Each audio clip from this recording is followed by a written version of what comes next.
Hi, it's Dean for the new POCO F5 and I will show you how to hide photos in gallery on this device.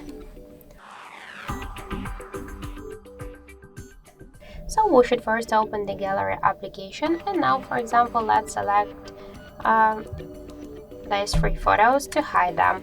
Click to add to album and select private album.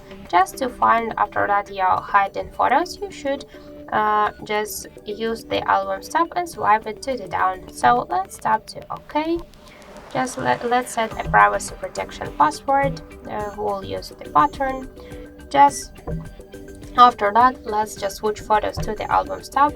Let's swipe to the down. Now we should add use our privacy password.